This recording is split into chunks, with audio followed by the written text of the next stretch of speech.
taking the time to talk all things Bingo Hell. The film, just premiered at Fantastic Fest. Have you guys had a chance to hear any of the reactions yet? Well, I actually went to Fantastic Fest over in Austin. I was there on Friday, and it was super cool. I didn't hear. Actually, yeah, I did. Everybody liked it. That was at Fantastic Fest, and everybody was super receptive to it. And I didn't hear anything but good things. But it was super fun being there. It was a completely different environment than what I was used to. Wow. I only hear about the people of the press talking about the movie, and everybody said it's fantastic and it was funny and it was disgusting and it's what the action really like it. But is the thing, the way that I know the movie is wonderful, I think. And I guess the film is it's a big ensemble cast. It traverses all ages, gender, nationalities, color. How important was it for each of you, to sign on and be part of such an inclusive project? I mean, for me, that was one of the main things that were so fantastic about it. I mean, just starting with Gigi. I mean, she's just a wonderful woman director, incredibly talented, and to work with her. And then of course the cast that you talk about, I think particularly there's a lot of older actors, obviously, and including myself, to have, and wonderful young actors like Joshua, but to have a cast principally made up of, especially all the heroes made up of older actors, that's just not something you see in the script anymore. And that was a huge, I mean, it's just, I was so looking forward to working on it, and so happy when I did, because it was dream come true working with these amazing actors.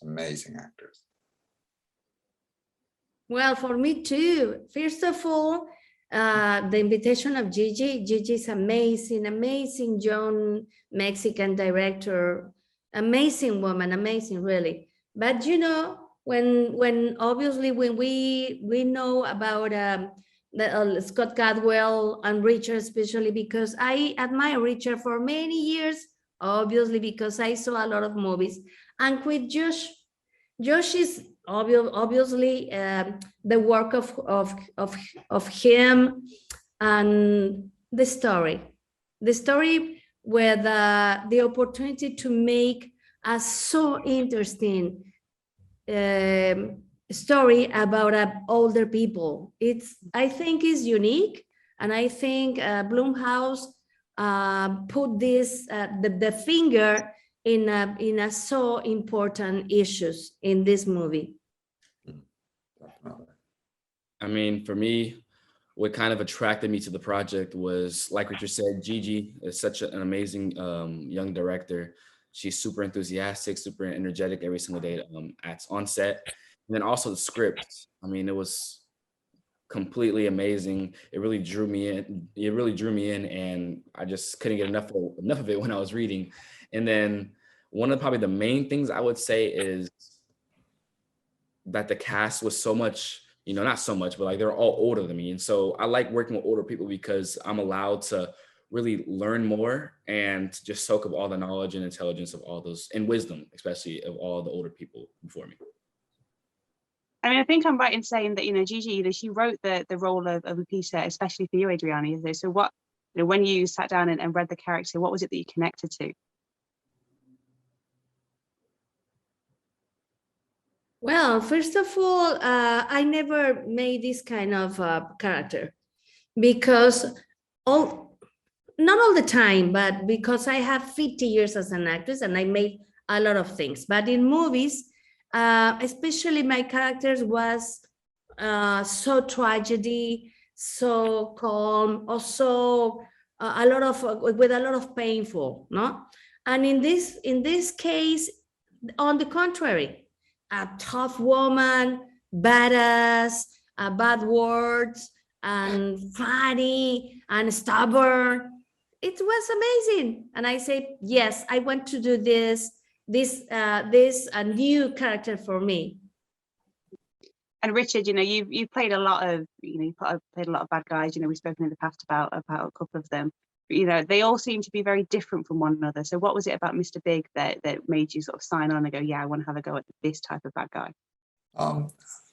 I think, again, it was a script, and I love horror films generally, but I especially love horror films that have more to them than just trying to scare people, and there's a lot more levels, and this one has so many levels. So for me, just being a part of that was incredibly exciting. But also, I think for this particular character, I love that he had some charm, and that he had to seduce everybody into it, into his game, and into what he was trying to achieve, and was trying to find that balance between being terrifying and also being seductive to everybody, which I love doing. And again, hats off to Gigi, because when you play a character like Mr. Big, you really just kind of have to go for it, and you have to trust your director to say, man, bring it down a bit, or do this, or really have to know the person behind the camera is got your back, as they say. And I just love Gigi, and I knew from the beginning that I could trust her as being an incredibly good director, and she was, and I could trust everything as I kind of performed this crazy guy. And the film, it's got action, it's got horror, it's got humor, it's got drama. It's sort of like a cross between like Joe Dante's Gremlins and like the Goonies or something. Was it fun to sort of as an actor be able to play all these different things? Because I guess typically you guys sign on for a drama or an action or a comedy, but here you're doing it all under one thing. I think it was super fun. I mean, to kind of be able to be in a movie where every single aspect of acting is involved. But yeah, it was super fun. There really is no but. It was super fun to be able to be in a movie that had, the certain aspect of drama and certain comedic timings, but then also kind of just in the genre of a horror film. For me too, because as a Richard told, I really love horror movies, but intelligence horror movies. For example, I had a huge library in Mexico for horror novels and short stories. But this movie has every kind of aspect of a movie. As you told, this kind of drama, but it's not a lot of drama, but drama, funny, black humor, and a lot of gore or gory. The word is gore, and disgusting, and every kind of things. I think it's so complete. They complete the horror thing. And for me, it was so attractive that.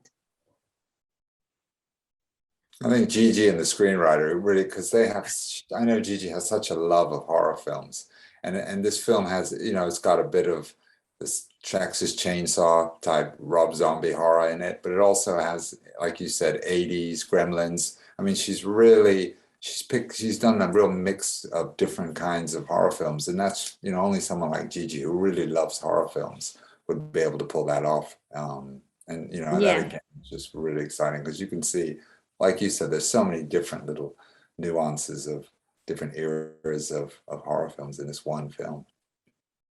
And Richard, while I have you, I have to sort of ask, has Rob been sharing anything about the Munsters? Are you angling for a part? No, I just wait till the text comes through. I get a text from Rob saying, "Are you busy?" And I usually say, "No, of course I'm not busy, Rob." But that's all I know. Just wait.